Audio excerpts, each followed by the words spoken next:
오늘은 사무엘하 11장의 말씀을 묵상합니다. 오늘 사무엘하 11장에 보면 무더운 여름날에 일어났던 한 사건을 기록하고 있습니다. 그 사건은 한 여인이 더위를 식히려고 앞마당에서 목욕을 한 것이 그만 간음과 살인 사건을 불러 일으킨 것입니다.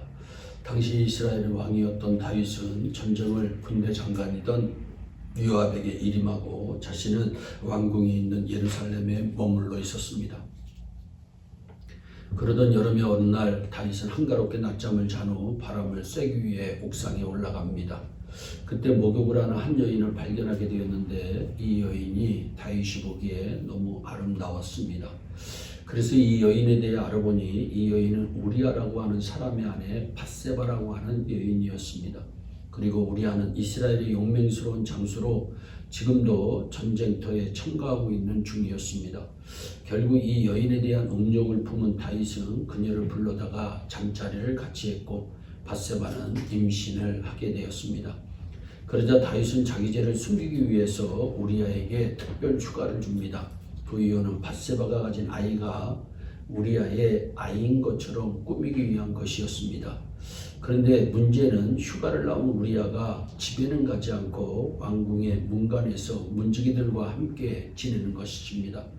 하는 수 없이 다윗은 우리아를 죽일 계획을 세웁니다.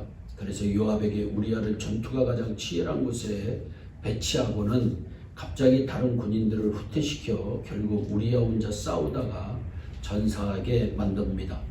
이 사건만 놓고 볼 때 성경은 무엇을 우리에게 교훈하고 있나요?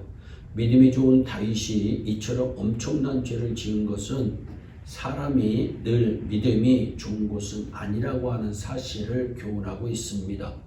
그리고 믿음이 좋은 사람도 그 믿음의 상태가 시들해졌을 때에는 이처럼 큰 죄를 지을 수도 있다고 하는 교훈을 우리에게 줍니다. 그래서 성경은 선줄로 생각한 자는 넘어질까 조심하라 분명히 경고하고 있습니다. 우리 앞에는 우리로 하여금 죄를 짓게 만드는 수많은 요소들이 있습니다. 우리가 죄를 짓도록 유혹하는 것들이 항상 우리 주위에 도사리고 있습니다. 그래서 우리의 믿음이 조금만 연약해지면 곧 다가와서 우리를 유혹하는 것입니다. 그렇기 때문에 믿음을 굳건히 가져야 합니다. 과거에 아무리 좋은 신앙을 가졌다 할지라도 지금 신앙이 굳건하지 않으면 넘어질 수밖에 없습니다.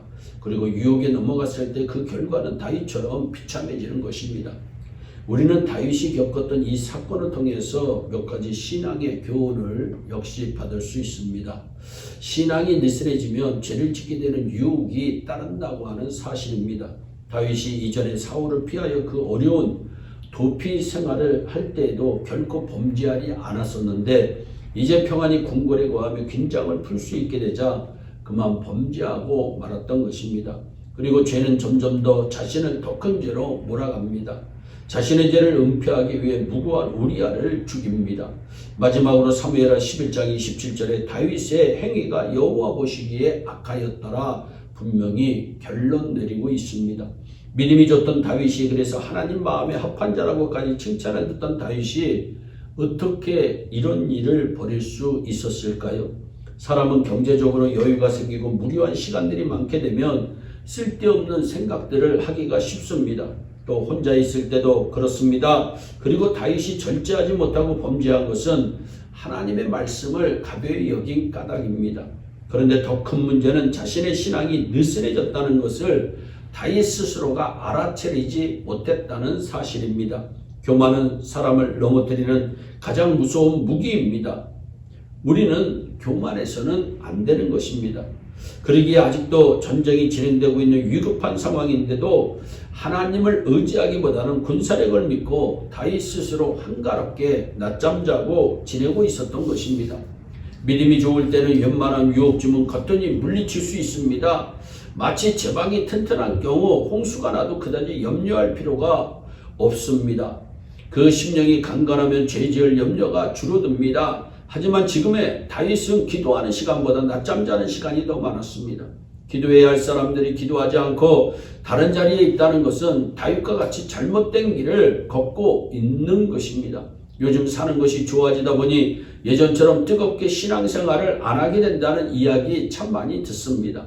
이럴 때일수록 기도해야 합니다. 지금이 예전보다 영적으로는 더 위험한 시간이기 때문입니다. 마지막으로 해결 방법이 있습니다. 하나님께 회개하여 예전의 신앙을 회복하는 방법입니다. 다윗이 이 어려움을 피할 수 있었던 방법이 무엇입니까?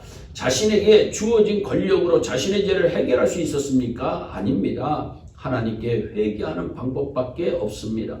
우리는 다윗의 사건을 통해서 사람 앞에서는 자신의 죄를 숨길 수 있어도 하나님 앞에서는 자신의 죄를 숨길 수 없다는 사실을 깨닫게 됩니다. 다윗은 자신의 회개하는 모습을 시편 6편 6절에 기록합니다. 내가 단식으로 곰핍하여 밤마다 눈물로 내 침상을 적시나이다.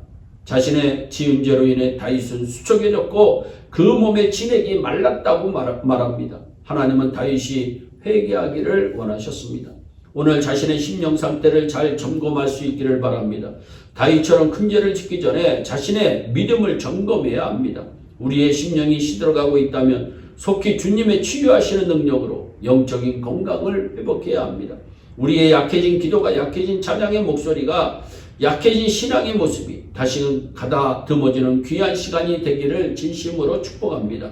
믿음이 건강하게 되어서 하나님께서 원하시는 생명의 길로 부지런히 나아가는 우리 모두가 되기를 주 예수 그리스도의 이름으로 축원합니다. 기도하겠습니다. 사랑의 하나님 아버지, 믿음이 좋은 다윗도 하나님 한순간에 넘어지는 하나님 모습을 봅니다. 선절로 생각한 자는 넘어질까 조심하라고 하시는 주님의 말씀을 우리 모두 가슴에 새기게 하여 주시고, 주님 오시는 그 순간까지 천성을 향하여 달려가는 우리의 온 성도들이 되게 하여 주옵소서. 감사하고 예수님의 이름으로 기도하옵나이다. 아멘.